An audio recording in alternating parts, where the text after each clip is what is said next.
What do you want from me, the BBC? An apology for saying your primary channel mainly repeats itself for the amusement of no one and barely once a year steps out of its comfort zone to actually make something worthwhile? Well, maybe I'll apologise, but first let me check your schedule for today. Homes Under the Hammer, Bargain Hunt, oh dear, no apology today. BBC One's batting average is so good that if they tried, they could actually make programmes that could rescue scheduled TV from the grave it's slowly digging itself. Peaky Blinders, or should I say Peaky Blinders, is the story of an early 20th century Birmingham-based gang with their fingers in a lot of post-Great War illegal pies. They sound delicious. The gang's leader, Thomas Shelby, wanders around like a prince of Birmingham, getting whatever he wants for free as he struggles to climb the criminal ladder. So it's another BBC One drama, dark and tense are the two orders of the day.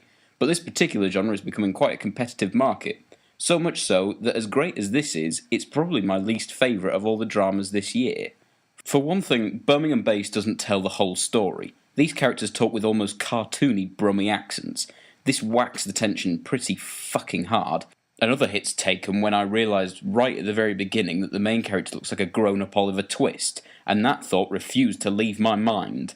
These are just a couple of very petty points. The show for the most part is very good. The cinematography is marvellous, so good that I actually have to talk about the cinematography like a bellend.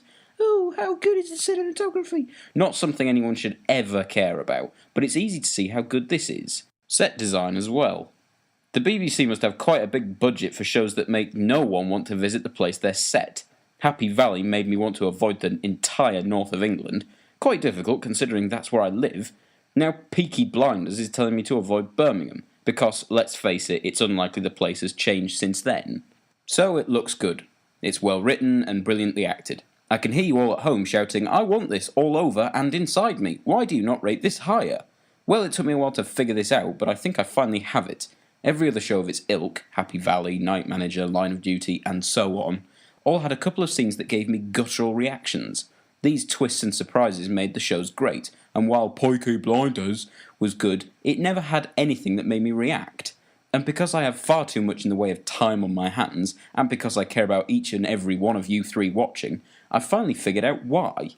On the one hand, you have the titular blinders, who grip an entire city with fear and do all crimes and stuff, and on the other hand you have the blindly patriotic police and government forces, who haven't yet figured out that royalty should only exist to sell commemorative plates and attract moronic tourists.